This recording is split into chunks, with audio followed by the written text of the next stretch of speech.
The Tizard Centre is part of the School of Social Policy, Sociology and Social Research, SSP-SSR for short, and part of the Division for the Study of Law, Society and Social Justice, which was established in 2020 to bring together SSP-SSR, the Centre for Journalism and the Kent Law School.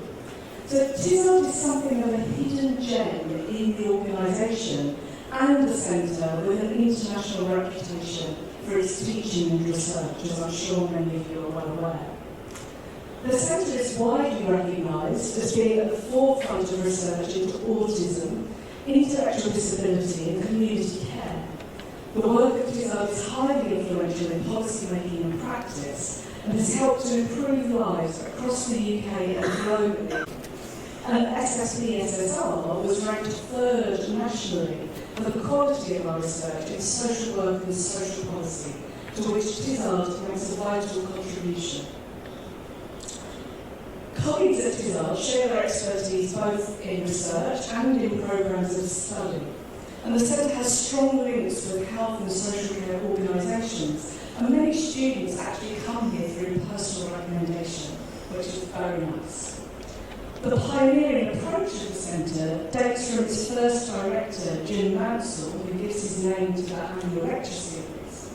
And in 2013, Tizard received a Queen's Anniversary Prize in recognition of its outstanding work. Now, I said earlier that this was the annual Jim Mansell Memorial Lecture, but in fact the coronavirus pandemic has meant that we've not been able to hold this event for 3 years. So it's an especially great pleasure to see you all here this evening, in person and online. I'd now like to introduce Dr. Mark Brooks, MBE, who in turn will introduce our speaker tonight. So Mark is an advocacy lead at Dimensions UK and has an honorary doctorate from the University of Kent.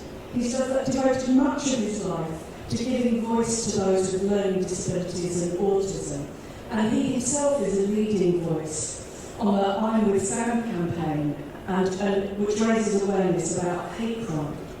He's also closely involved in the My GP and Me campaign, where he's trained GPs about health and wellbeing of people with learning disabilities. So welcome, Mark, and thank you, and over to you.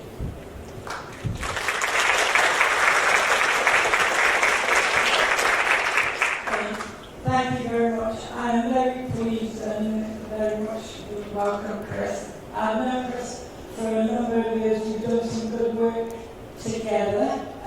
So Chris is a professor of social care at the Manchester Metropolitan University. One word, Chris. I know.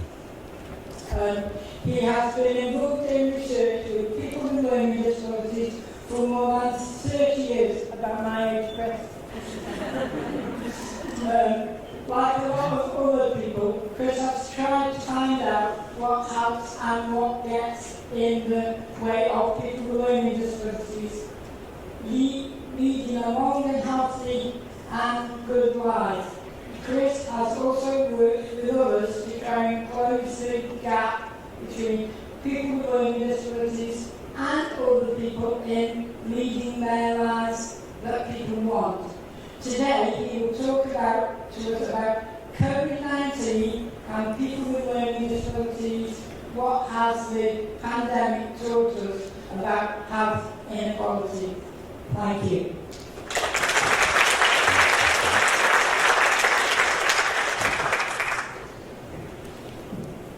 Thanks very much, Mark.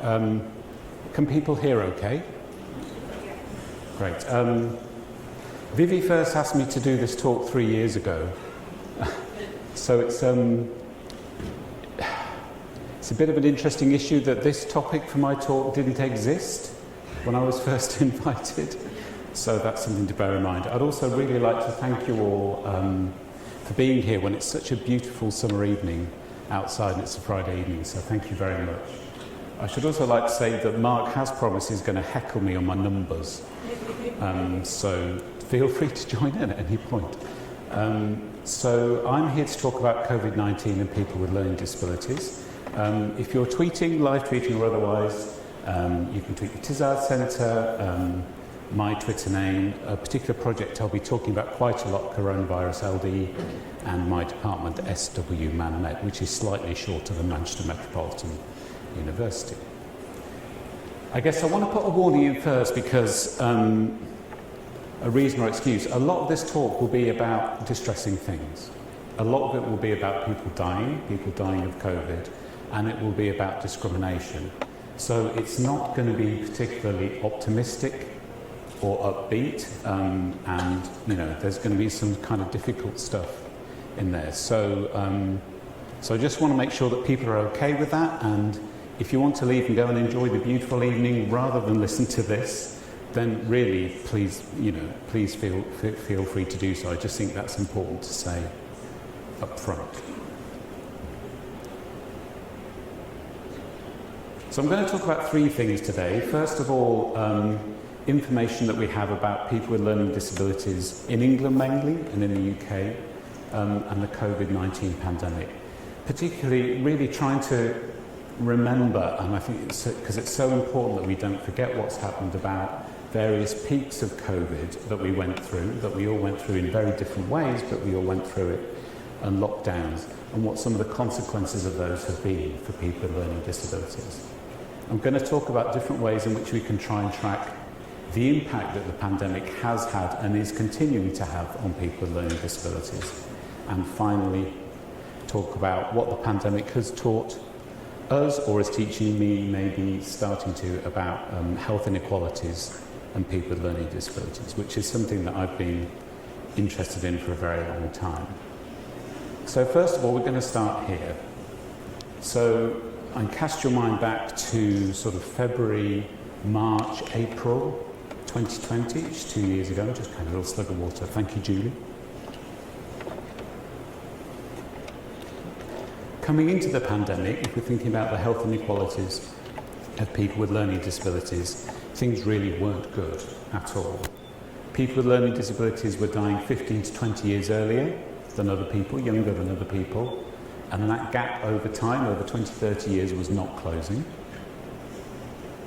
We know that people experience pervasive socio-economic inequalities, and what I mean by that is things like poverty, things like hate crime, things like discrimination, bullying, unemployment. People were and are experiencing those throughout their lives, and that has been made even worse by austerity, as the Tizard Centre report and project really showed very nicely. And there's continuing evidence of institutional discrimination in specialist and mainstream health services. So where people with learning disabilities are in poorer health, the health services that people get are worse. Surely that isn't how it should be. And that's a picture of Joe O'Leary, who's a guy who lived in Manchester, Larsh actually, and he went into hospital because he'd had a fall.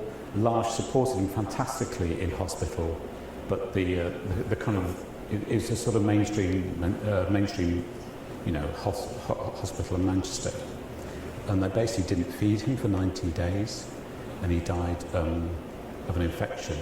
And Larsh were there and on the spot and doing everything they could, but still the hospital wouldn't do something as basic as that.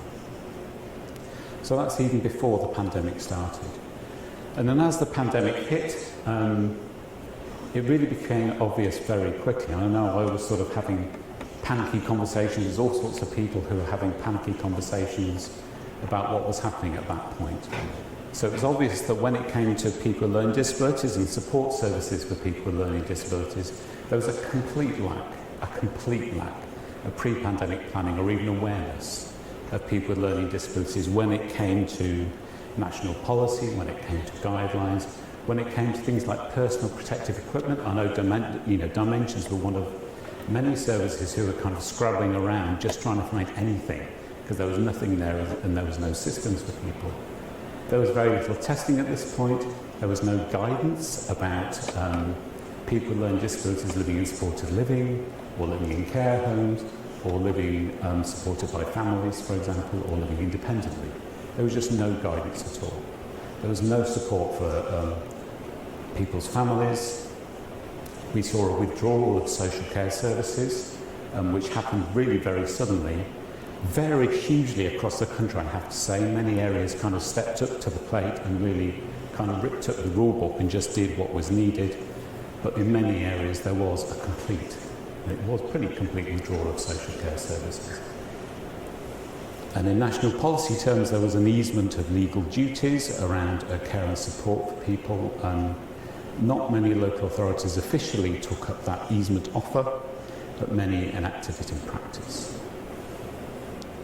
And what we saw early on, I'm sure you remember seeing graphs like this quite a lot. We heard a lot about flattening the curve. So all the way through, the way that people have, National Medical Officer and others, have conceptualised COVID risk is about medical conditions. So there's lots of rhetoric of underlying health conditions. Someone's died of COVID and kind of, oh, it's okay, they had an underlying health condition. The vulnerable is a word that now comes up a lot, and it's often used to attach risk to being the property of an individual. So a person is vulnerable, when actually the risk is about the conditions that people are living in quite a lot. And there's very little consideration in deciding who was at risk or wasn't, so who kind of policy and guidance will be directed towards. Very little consideration of multiple health conditions, which many people with learning disabilities have. Each individual health condition might not be a major risk, but put them together, and we might be talking major risk.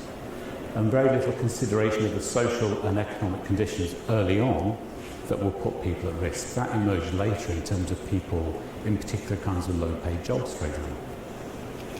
And the flattening the curve thing was really an implicit herd immunity strategy early on. So the idea was that you introduce just enough protective measures so that enough people have COVID that hospitals can cope, but not too many. So it wasn't a zero COVID strategy, which, say, New Zealand went for. It was kind of, we'll just have enough and we'll calibrate it incredibly cleverly, how well that worked, to keep hospitals at capacity, but not too much. And what that meant is that in England and in the UK, there's a very late introduction of public health protection measures compared to other places, including lockdowns.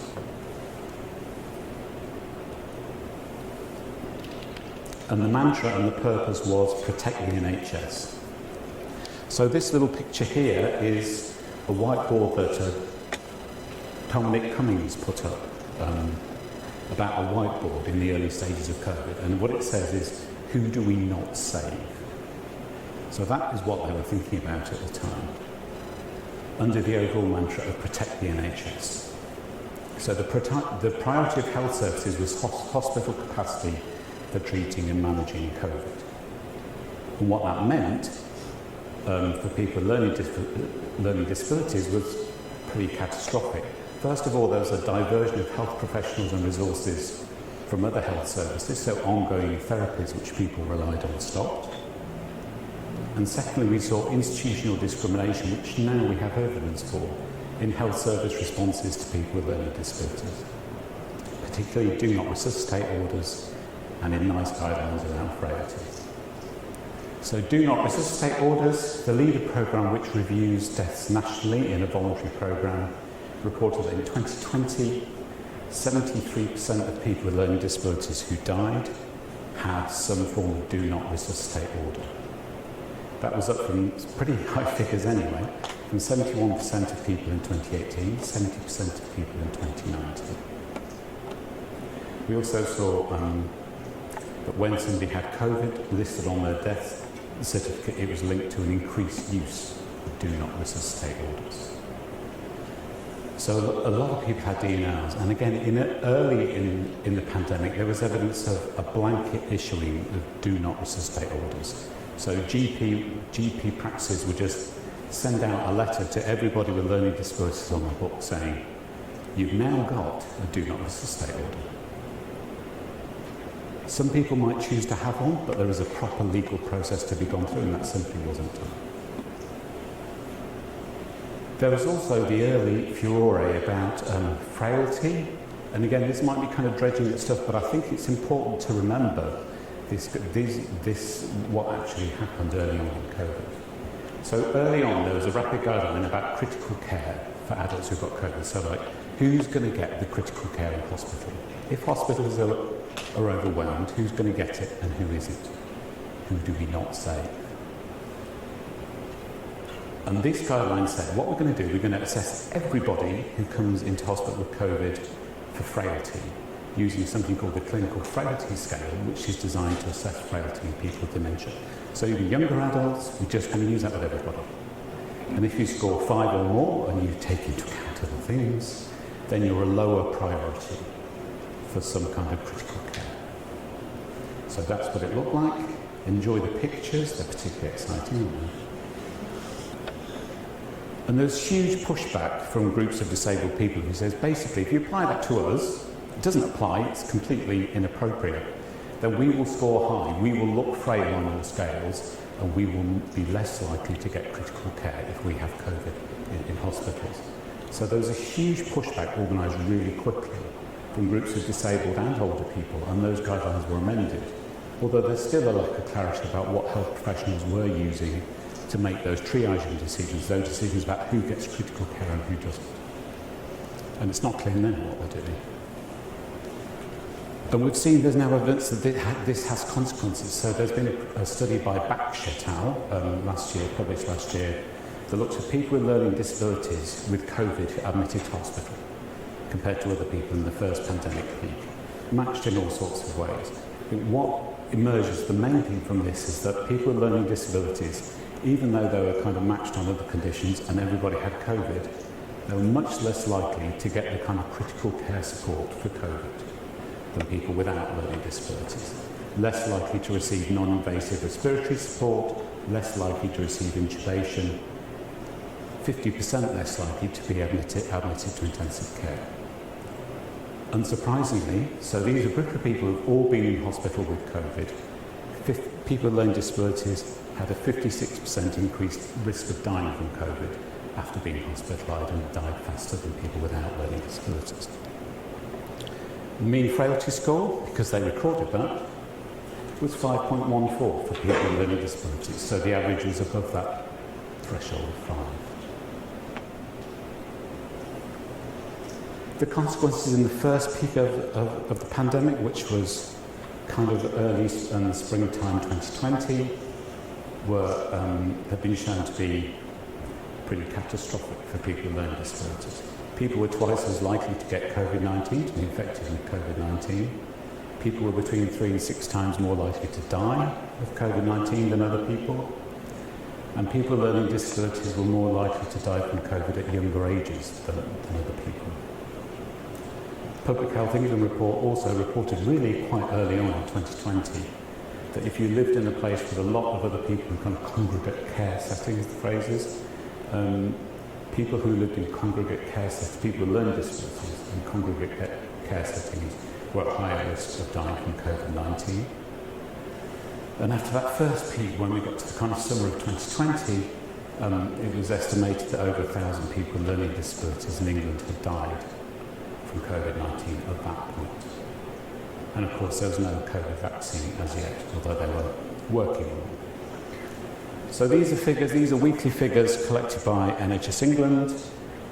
People who have a flag on a health service record, which is by no means everybody, of learning disabilities and potentially autistic people label, which again hasn't been used very much, I don't think. And this shows the weekly number of people with learning disabilities who died of COVID. Confirmed COVID, tested, confirmed positive in hospitals in that very early phase of the pandemic. And again, we see a huge peak like we saw with everybody in that first peak. In that first peak, 2.3% of all COVID deaths where there was flag information of any kind were people with learning disabilities or autistic people. And at that point, only 0.5% of people on GP registers were flagged as people with learning disabilities. So we're already seeing kind of rates of death that are like 4 or 5 times as high. And we knew that early on. We didn't need sophisticated analyses later on. We knew that early on. This looks at rates of death by age group for people with learning disabilities, who are the the red line, and the general population were the blue line. Just so you can see, so I'm doing this slightly strangely because I have a lapel like here. So if I go like that, it's not very helpful. So I'm getting some interesting news I'm discovering this afternoon. So you can see that for people without learning, or for the general population, the real kind of risk of death from COVID only really starts at kind of age 75 plus. For people with learning disabilities, that risk starts at a much earlier age, that kind of increased risk. And again, for guidance and policy focusing on older people in care homes, this is to completely miss the point about the risks for people with learning disabilities. Most of whom aren't living in care homes, and where there's quite a big risk for people who aren't older people with learning disabilities. The second and maybe third peak, people were still twice as likely to get COVID-19. So this was leading up to and then beyond Christmas, when there was a whole, oh, we're all going to have a Christmas. We're not going to have a Christmas. That time, my sense of time has gone on really strange with COVID, but it was that time. People are still twice as likely to get COVID, still much more likely to die of COVID. So I would have hoped that we would have learned something. We knew a lot in the summer after the first peak, before the second peak. It appears we didn't really learn anything at all. People with learning disabilities are still more likely to die at younger ages than other people from COVID. Living with a lot of other people still puts people at higher risk. And right at the end of this peak, right at the end of February 2021, after campaigning and threats of legal action and media coverage from all sorts of different groups who had to come together and do this, people with learning disabilities were prioritised for the COVID vaccine right at the end of this peak. And by that point, it's estimated that over 2,300 people with learning disabilities in England had died from COVID. So if you add in the second peak, you can see a repeat of the first one, except laser pointer in action. I don't know if any of you remember our circuit breaker lockdown in November in England. There was a circuit breaker lockdown. Well, we can see for people with learning disabilities, it was starting to work. The number of deaths was going down. Circuit breaker was about here, there's a lag. We stopped that circuit breaker. If we'd have carried on that circuit breaker, would we have had this peak?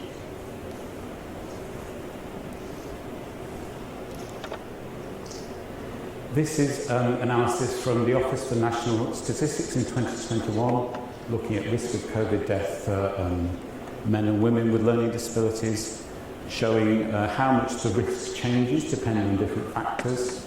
And basically the main thing to take from this is that the biggest factor wasn't some inherent vulnerability of individuals with learning disabilities.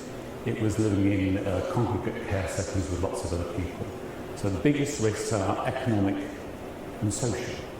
They're not some inherent thing about people with learning disabilities. To Freedom Day and beyond. So Freedom Day was last summer, July. There have been various variations on Freedom Day since. We don't have any robust information yet about the relative risk of COVID deaths for people with learning disabilities beyond that sort of second stroke third peak. But the good news is that I think with vaccinations, the relative risk is possibly reducing a bit over time. So we know we've seen successive reductions in public health protection measures to Freedom Day and beyond. We know that contact tracing, self-isolation and testing requirements were pretty much abandoned this spring.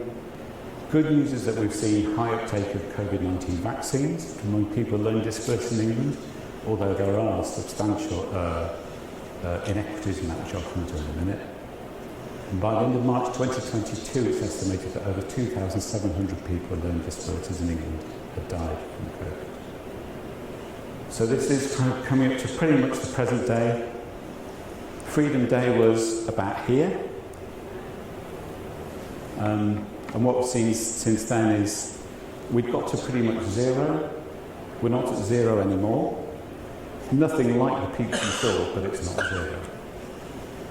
But now we're probably looking at, in this sort of since Freedom Day phase, 0.9% of all COVID deaths were people with learning disabilities. It was 2.3% in the first peak, so that's going down quite a lot, but it's still more than how many people are flagged on the registers. The LEADER programme is a voluntary programme where anybody can notify a death to them of a person with learning disabilities. They're reporting this stuff monthly, as well as the other source of data doing it weekly. They're also reporting on deaths from other causes, so we can see how many people are dying from COVID-19 and how many people are dying of the causes. Their general reporting of the pattern of COVID deaths is quite consistent with other information we have. But there might be an issue about non-COVID deaths. So here, this is the LEADER programme month by month over the whole period. The red bars are COVID deaths, and the blue bars are people who died from causes other than COVID. And just to say that it seems to be creeping up in the past sort of 6-7 months ago, that's coming back to about the levels that they were before COVID. So that's something to keep an eye on.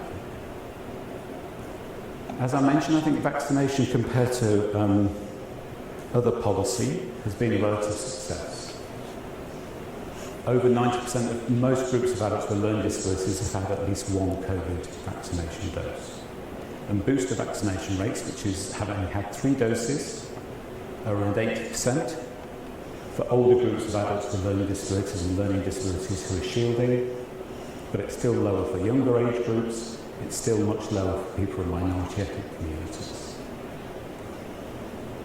So here we can see these are various different groups from the topics. People who are shielding age 16 to 69. This is the percentage of all the people in that group who've had 3 doses. Purple bars is everybody else, red bars people with learning disabilities. So you can see that over 80% of people with learning disabilities who are shielding in that age group have had 3 doses. And that's pretty similar for 65 to 69-year-olds, 70 to 79-year-olds, 80 plus. But for younger people, the picture is different. Overall, which is the very top line, about 70% of people with learning disabilities aged 16 to 64 who aren't in that shielding category have had 3 doses, have had their booster jab. But there are massive inequalities by ethnic group, and you see there's massive inequalities by age band too.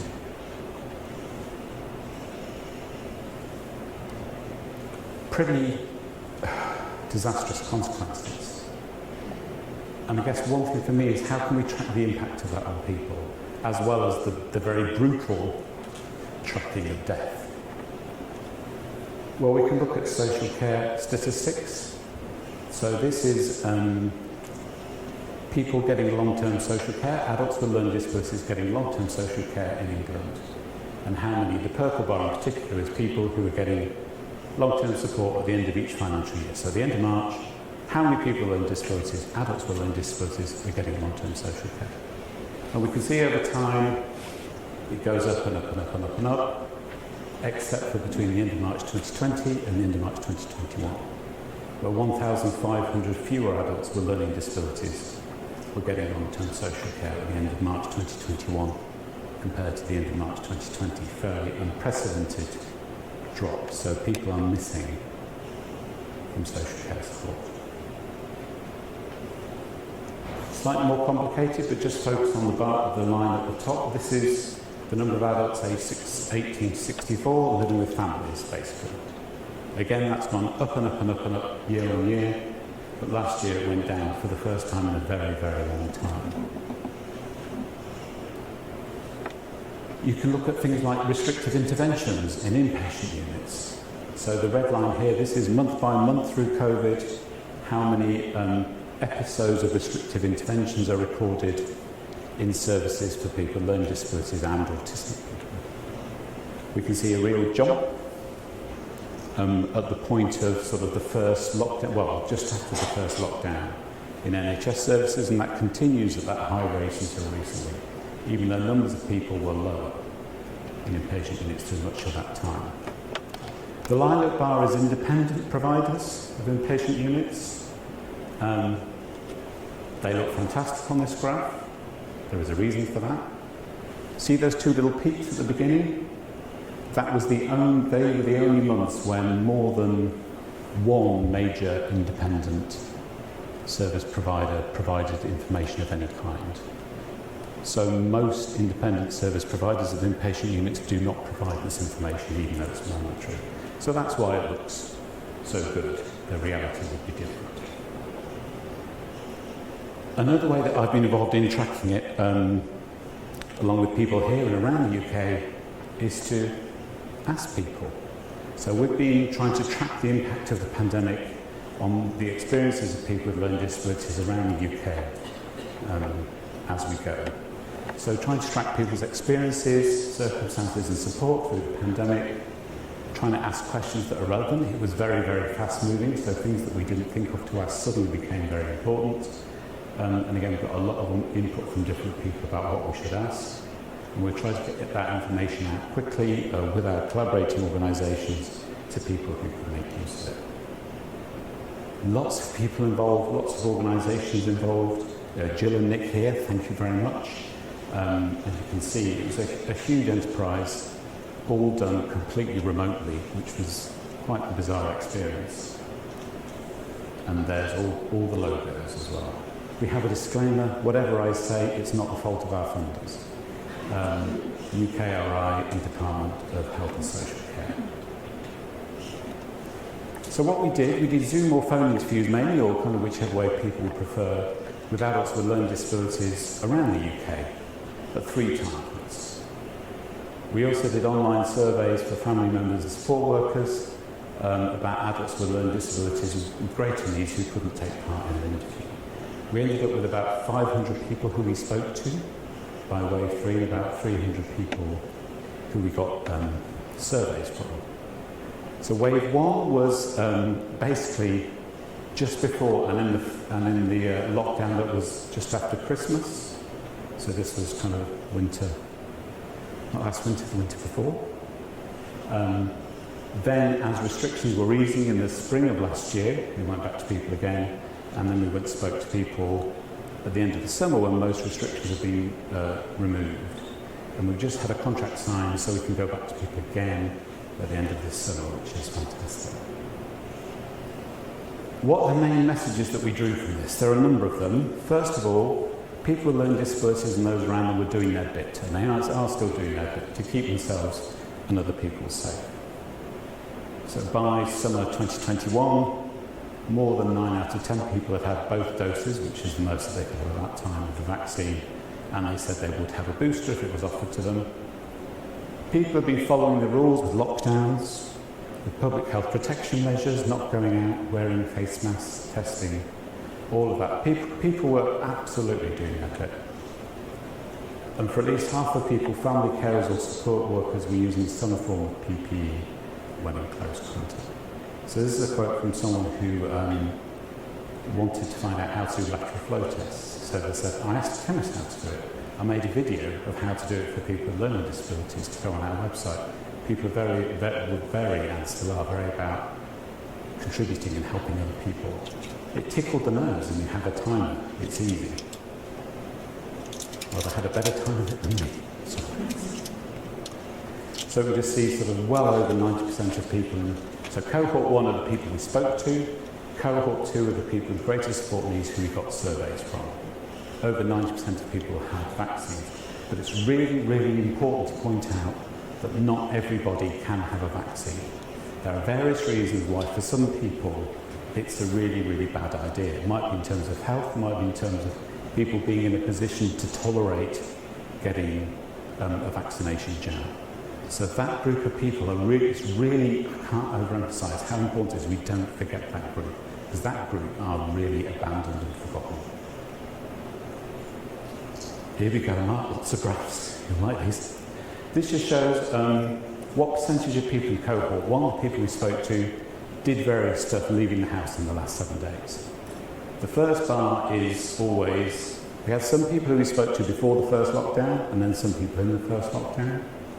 Then we had people wave 2, where kind of restrictions were easing, and then into the summer, Freedom Day. And you can see it's entirely as you would predict if people were following the rules.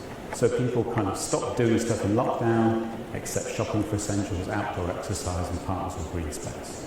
And then as things came back, people started doing things. So people are absolutely doing their bit. But people are paying a price for this. So by July or August 2021, half the people were worried about leaving the house. Over 2 out of 10 people were saying they were often or always worried or anxious. At least 2 out of 10 people had a new or worsening health problem in the last month. 2 out of 10 people who had a paid job before the pandemic had lost their job by that point. And over half of family carers or support workers reported general feelings of stress, tiredness and disturbed sleep. So we get this pattern. This is people we spoke to, how worried they were about various things at the 3 different time points. But we can see that worried I will catch coronavirus, worried family and friends will catch coronavirus, people more concerned about other people than about themselves, and people who are worried to leave home right now. We can see things improving from wave 1, which was locked down into the springtime when restrictions were easing. But with Freedom Day, people were starting to get more concerned again. So it wasn't improving over time, that was increasing people's worries. If you look at paid employment, the first bar is how many people, again, we spoke to had a paid job before the first lockdown. And then going through, the orange bar is people on furlough, and the dark blue bar is people who've lost their job. So a number of people were on furlough, were part of that scheme, and that seemed to be helpful in terms of then those people coming back into a job. But over time, you can see more and more people in the blue bar, more people losing their job over time. That's just brilliant. If you look at the effect of the caring role on family or paid carers at each time point, we can see things are not improving for carers. For family, mainly family carers, we had some paid carers who contributed too. Stress, tired, disturbed sleep, all of these, they're not improving as restrictions ease. If anything, they might be getting worse in some respects. And this may have been before the pandemic too, given austerity, given the circumstances that people are in. But this is a very long time to be living at this pitch. Service support has not gone back to normal, or certainly hadn't by July or August 2021, and we'll find out when we go back to people. So contact with health professionals, GPs, annual health checks, therapists, and social care services were not back to the levels they were before the pandemic. By the summer, some service support and some things have shifted towards online and away from face-to-face support. I think we need to understand a lot more about what people want from online support and face-to-face support as people go on. Particularly worrying is that it seemed that support was returning more slowly for people with greater needs. I think partly because people with greater needs, the kind of services that were useful couldn't really be done online and had to be face-to-face. And there were all sorts of issues about risks and health risks as well. But support was returning more slowly for those groups. Waiting list times for planned medical tests or hospital appointments or operations were increasing. And for about 4 out of 10 people, the person or their family by the summer were paying for some services out of their own pockets. I have thousands of graphs which I probably won't go through them all, and be relieved to know. We just say this is one. So this is people we spoke to, quite complicated. If you have to explain the graph, you're already lost, haven't you? But anyway. So, first column, we asked people at wave 1, did you used to go to community activities with some support before the first lockdown? And the green bar, you can see that pretty much over 80% of people said, yeah, I used to do that. Then we asked at wave 1, have you done any of that since the start of the first lockdown? And there's different shades of green, but ignore those. But basically, less than 40% of people said, yeah, I've done something in that 9 months or more since the first lockdown. So that was a service that had disappeared for an awful lot of people. And then we asked at wave 2 and wave 3, have you been going out to community activities in the last 4 weeks? The brownie bars, that's not an attractive colour, is it? The brownie bars, yes, I've been out and done stuff. And the sort of light coloured bars are only online activities. I haven't been out, I've done stuff at home, online. But we can see putting those together, it's still not back to the levels that people were at before the pandemic started. So not as many people are getting community activities by the summer than there were before the pandemic started. Lots of these, I won't go through them in great depth. There is an exception, which is PAs or support workers helping people at home. That stayed pretty consistent and steady through the whole pandemic, so people continue to get that support. Being in contact with your GP, variable, but not sort of improving massively over time, and lots of phone appointments really. And again, I think there's a really interesting question about what mix of face-to-face, online, video, phone support people want from their GP, and how can that be done in a way that people find useful. For people in cohort 2, the situation doesn't look as good. This is day services. So we can see in the first column, about half of people were going to a day service. So these are the people who we got surveys from family members mainly. That was down to about 20% in wave 1, and it's sort of come back a bit, 30% by wave 3, but it's nowhere near back at 50%. So there are many people who used to go to a day service regularly, now don't at all. And we also asked some questions about how often people went, and people aren't getting as much day service support as they used to, even if they're getting some. Respite services or short break services, very similar pattern. They really haven't been coming back for people. And again with GPs, slightly worrying, it seems that contact with GPs is actually going down slightly. Fewer people are having contact with GPs over time when people are reporting new and worsening health problems. But for some people, there have been some good things. So we asked people at various points, has there been anything good about this? Lots of people said, what are you talking about? But some people said there were some good things. Biggest thing that came out was getting online and connecting up with people, particularly for people who we spoke to in cohort 1. Many more people got online than they had done before, so it was one of those things that was previously assumed to be impossible, and then it was suddenly possible. Some people talked about a more relaxed pace of life, so not having to get up early and rush off somewhere and do sort of the same routine thing every day. Some people talked about, and again this was kind of people with learning disabilities and people who are close to people with learning disabilities. Both people said spending more time with people who are close, and actually, particularly for some support workers, they said, actually kind of got to know this person properly for the first time, because I had actual time to spend and hang out. And some people reported better contact with neighbours. So one person said, they said they've had better contact with neighbours because we all had to go through the same thing. So we did things to support each other. And this is a consistent theme, I think, that we constantly forget. We constantly put people with learning disabilities as receivers of things, passive receivers of support and services. People are citizens, people want to contribute, people go out and do those things. So we did things to support each other. You have to help people, you just can't help yourself, you have to help others.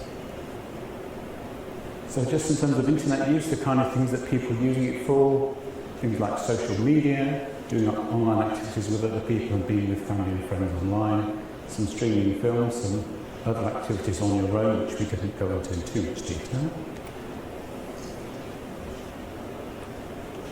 Another message that's really important, and I think this has become so forgotten over time as we go on, is that the lifting of public health protections generally means a much more restricted life for some people. So including the people I was talking about who hadn't been able to have the vaccine. This is a massive issue for people with greater support needs, particularly people with profound and multiple learning disabilities. By last summer, 2 out of 10 people with greater needs were still, in effect, shielding. For over half of people with greater needs, they were reported that continued restrictive life was having a negative impact on the person. So people were becoming smaller, people becoming sort of detached and withdrawn. And people said, there's no roadmap for us, there's no roadmap to how things will get better. We're just being left and abandoned here, like this. And as a comparison point, 13% of people who are considered to be clinically extremely vulnerable in England generally were still shielding in April 22. That's a lot of people who are still shielding because there are no public health protections or restrictions. So remember I talked about leaving the house in the past 7 days? At Wave 3 in the summer, we collected the information from people in Cohort 1 who we spoke to, and about people in Cohort 2. And you can see the difference. The red bars are people in Cohort 1. They're doing quite a lot of things. For people in Cohort 2, they're really not doing much at all. They're not going out much at all, except for parks and green spaces, outdoor exercise, and shopping. So people are still living incredibly restricted lives after Freedom Day. And the impact of COVID is continuing. So by July or August 2021, at least 3/4 of people were saying, my life won't ever get back to normal until 2022, maybe later, maybe not ever. What people said would help were things that are the public health protection measures that have been stopped. So people going back to wearing face masks, people going back to social distancing, low case rates of COVID-19 locally, all that would help people feel more safe to go out and do things. And a really consistent, strong message from people. More than 8 out of 10 people who had support staff supporting them wanted all their support staff to be COVID-19 vaccinated. That was going to happen, and now it's not. I'll spare you those. We asked people the question, what are you looking forward to when we can do more? And people came up with quite a range of things. So people said things like kissing my girlfriend or being close, being back to work, going on transport to the cinema, things like that.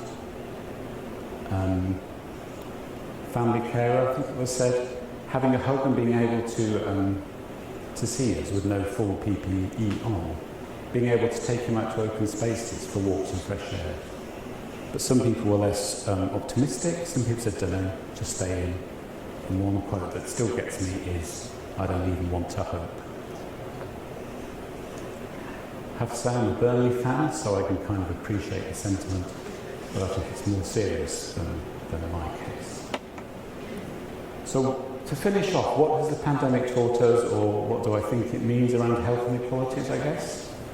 And I guess one question is the England or UK experience unusual? I mean, we did this across the UK, and there was much made of differences between different parts of the UK, England, Scotland, Wales, Northern Ireland. But it didn't seem to make that much difference to the experiences of people with learning disabilities in the project. There didn't seem to be huge differences in how people experienced the pandemic. And also we have better information in the UK than many other countries have. So New Zealand, for example, who went for a whole zero COVID strategy, I don't think I've seen any information from them about how many people with learning disabilities have died of COVID. It'd be really good to see that and understand that. But Lawrence Taggart and colleagues in 2021 did an international scoping review about the impact of COVID. And basically the story that they found across a lot of different countries sounds quite similar to what we have in England and the UK. So things like limited availability and access to basic public health prevention and protection measures. Imposing lockdowns on people with intellectual and developmental disabilities and their carers has significantly impacted upon the person's behavioural presentation and or mental health, as well as the well-being of family carers.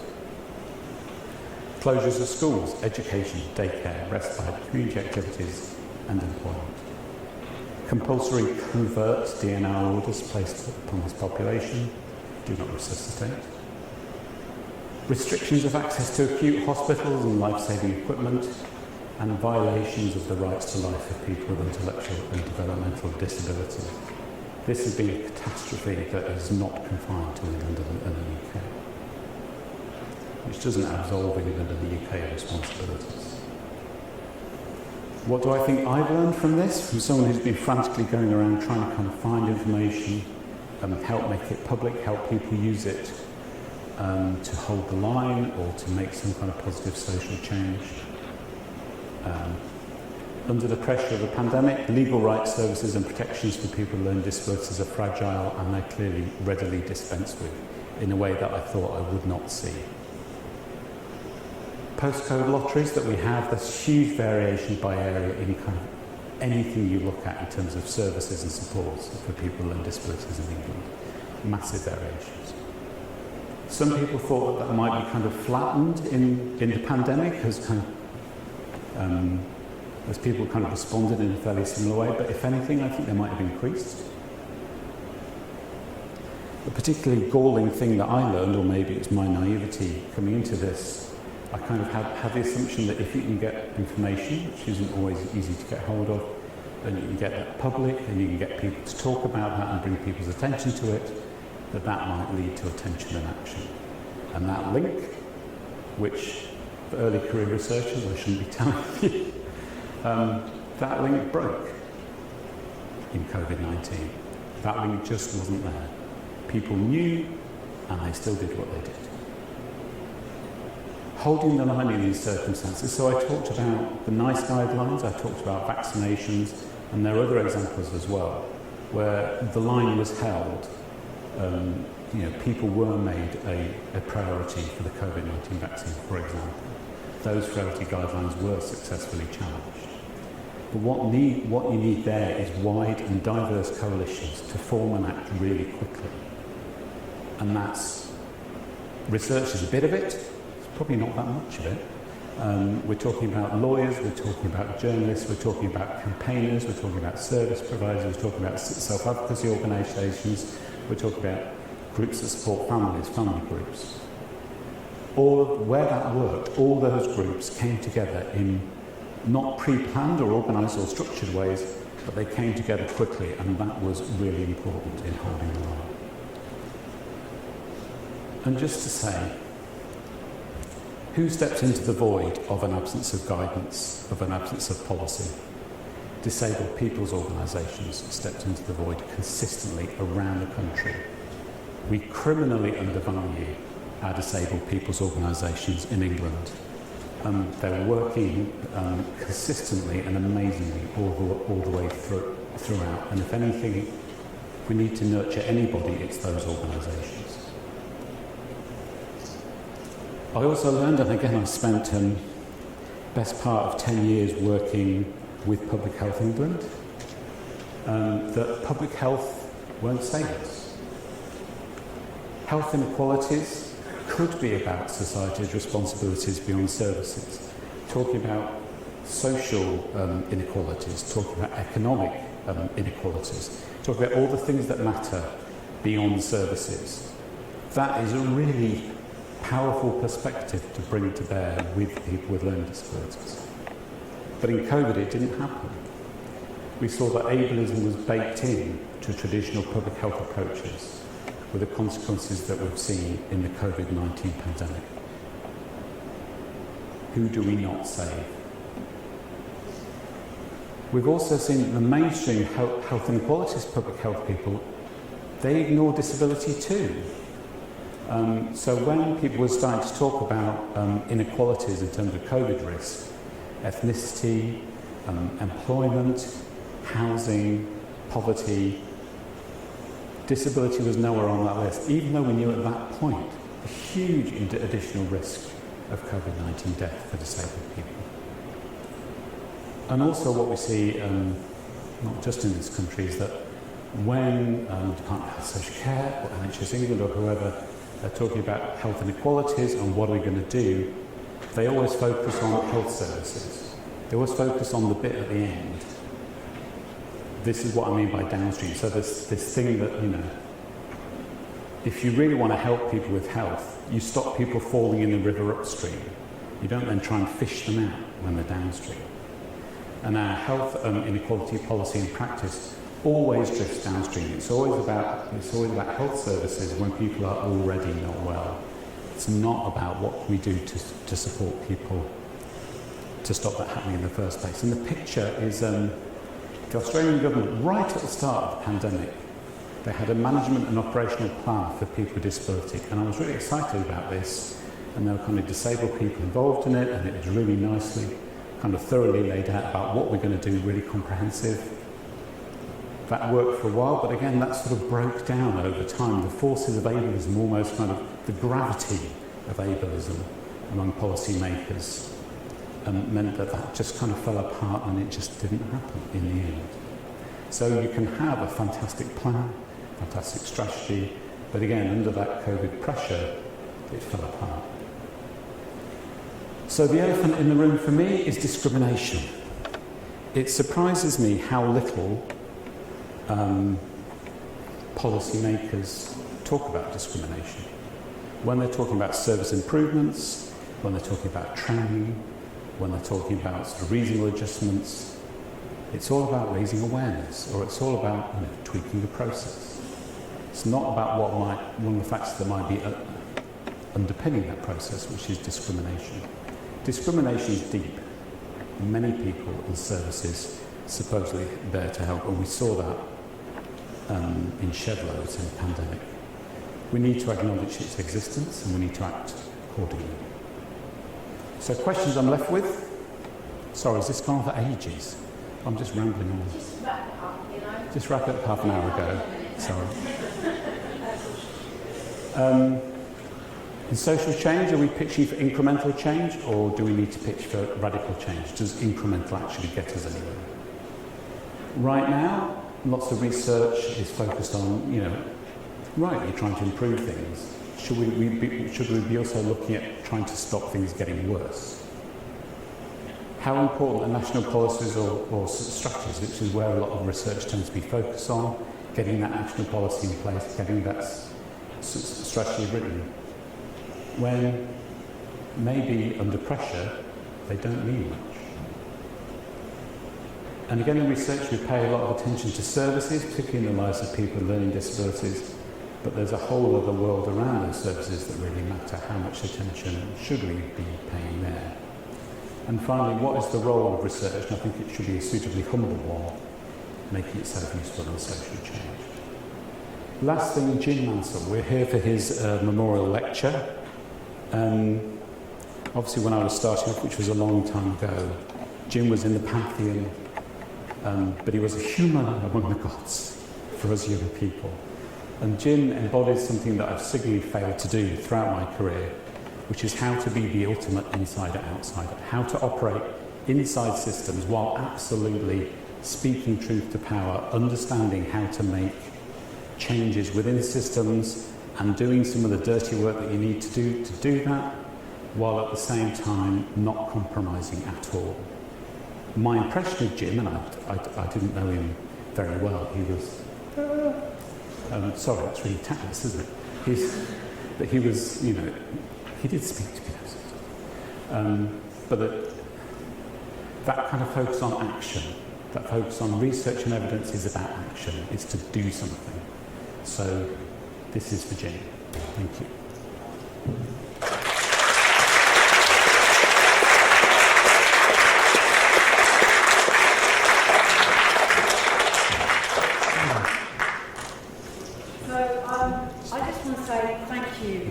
Chris, for a brilliant talk. That was absolutely fascinating, really shining a light on the inequalities, discrimination, prejudice, and absolutely that kind of hierarchy of impairment that we have in society. And that, unfortunately, COVID pandemic really did kind of like highlight those inequalities that can massive impact. And you've also given us a sort of taste and a flavour of some of the stories behind that. I mean, obviously there was also a lot of graphs in there. But, there was a little bit of narrative in there, which is what we like to see as well. But, I just want to thank you for that. And I've got some questions for you, but I'm not going to use that. I'm going to ask the audience. Sorry if I went on for ages. So no, I have no idea what that's time fine. It was almost right on time. Was it? So, Almost. Yeah, almost. Just one or two graphs less. But I love them so. So we've got about 10 minutes questions, and then I'd like to give out some prizes or just say some names that you like here that you just recognise for their winners as well. So load it up. Someone wants to run around with the microphone, or the mixer, or just actually shout. So, One question. One thing that Dan mentioned, all those things that he mentioned is Dan mentioned talked about. One thing that you did mention is one thing that we talked about is the human rights aspect. How human rights were trampled on. I mean, people could see the argument for saying that you've got to say yours, everyone's saying, but the argument is that, you know, you were trampling on people's human rights. And I was to begin with against them doing that. But then I could see further down the line where he was needy, it was terrible. That yes, they were doing the right thing, but still, they were still not, they were scrapping human rights. Yeah, no, I think that's a really important point, because if you're going to do that, you have to do it by consent of the people, of the population of the country. And I think most of the people we spoke to, like you, they kind of understood why it was important while recognising that it wasn't easy at all. So, I mean, some of my heroes in COVID are some of the lawyers. So, for example, the lawyers who argued the case for reasonable adjustments for autistic people to have more time out than the 1 hour, and who consistently, there were some sort of really pointless breaches of human rights which didn't have to be done, and I think there were some lawyers who really kind of fought people's case and made a big difference. But it is that balance. But I think as citizens, all of us in the room, you know, we come to our own view of what that balance is, and we have to trust that people are doing the right thing by us to do the right thing for everyone else.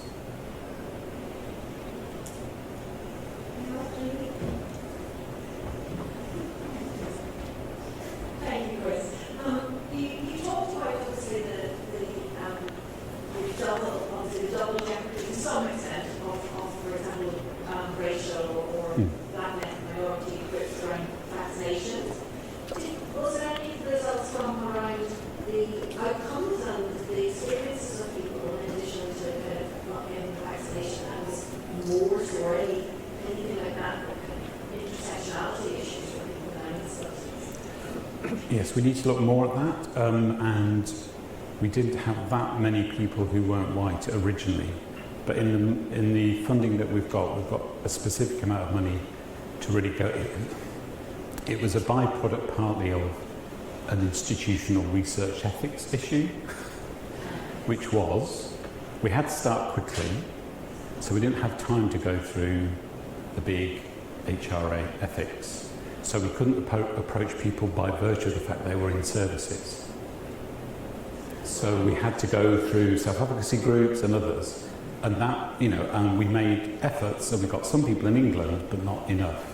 But this time round, we've got some specific money, and we've got the time to make sure we have the ethics approval to then recruit quite a substantial number of extra people from a range of minority communities. Yeah. Yeah. Yeah. Yes. I mean, I think the leader might have looked at that a bit in terms of deaths, but not in terms of people's experiences going through the pandemic. You're quite right, Joe, that would be saying, you stop, something planning, and just get on and do it. Yeah. What you would be saying. Yes, over here. Microphone's coming your way. How do you compare against Sweden in Africa? Yeah, the problem we've got is that not many countries have produced information around the deaths of people with learning disabilities. So, kind of about a year in, I was a small part of a big project that was looking across different EU countries, and most of them hadn't produced information on COVID deaths amongst disabled people generally, let alone people with learning disabilities. So we don't know. I think it would be really important to try and get information to understand whether there are any big differences for people with learning disabilities, as you say, depending on the big picture kind of approaches that different countries took, because Sweden will be one, New Zealand will be sort of the opposite end. I think it'd be really... Sorry? New Zealand? Did that at all? They did, yeah. Sweden did that? Yeah. What can make up? Did that? How many deaths either? Well, I think they did. I think they did, and they did move towards lockdowns later on. But I think that there's a really important thing about looking at different times, because different countries did things at different times. So Australia started off quite strict lockdown, and now they've just gone freedom day. But other countries, like Sweden, kind of started off without lockdowns. I think they did some later on. So looking at kind of how things change over time, but whether we'll ever get the information to be able to do that, I don't know. Yeah,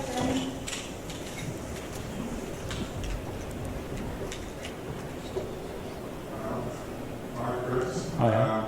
I'm going to ask you to comment on something that may be a bit more controversial, being me. I very much agree with what you're saying about the disabled people's organisations and the power that they can bring. But having been involved in many of these things myself, not only at times does one feel unsupported, but actively worked against. And to what extent would you say some of the more established charities are part of the problem or the solution, and what could be done differently in terms of how these organisations work together? Yes, I mean, when I said disabled people's organisations, I was thinking of smaller organisations that are substantially led by disabled people. So I wouldn't necessarily put all charities in that bracket, I think. Sorry? That's what I meant as well. Yeah. I think some of the larger charities are provider organisations mainly. And I don't think that means they can't do good things, because Dimensions as a provider organisation does good things, but I don't think it necessarily means they have a monopoly on virtue. Do you think the provider thing should be split? Do you think the provider thing should be split in a sense? Personally I do, because I think it's very difficult to be a campaigning organisation when it can look like you're lobbying for your own services rather than campaigning. So I think it makes sense to split them personally. I agree.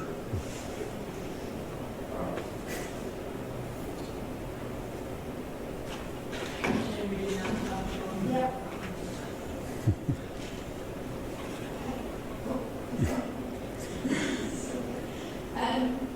Thank you for that really interesting presentation with I work in the acute hospitals and disabilities, and I think me personally, I get it. I understand all, levels of discrimination and everything. And I think, I was in the 60s, I was just thinking about how to push that and make out for my colleagues, and I was wondering about, it was really hard to get there. It was really pressured, really busy, etc.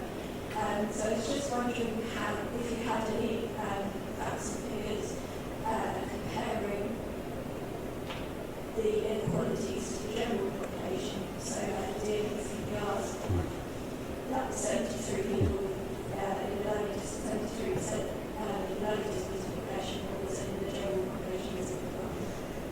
I think I don't have them to hand. I think the leader report has some. And again, I wouldn't argue that DNAR should be 0% for any group of people, but there's a proper process to be gone through. So I think the percentage is, to me, a sort of a broad and not ideal indicator of what might be happening. And we know that there were some very specific examples of blanket DNARs, which shouldn't happen for any group. But, I think I remember hearing some of that happening with older people too in care homes.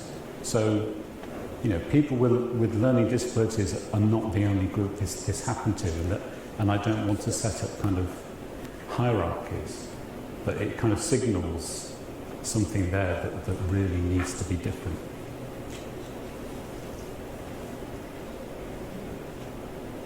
Okay, right. So can I just ask a question before we finish? I just wondered if you had anything on in your latter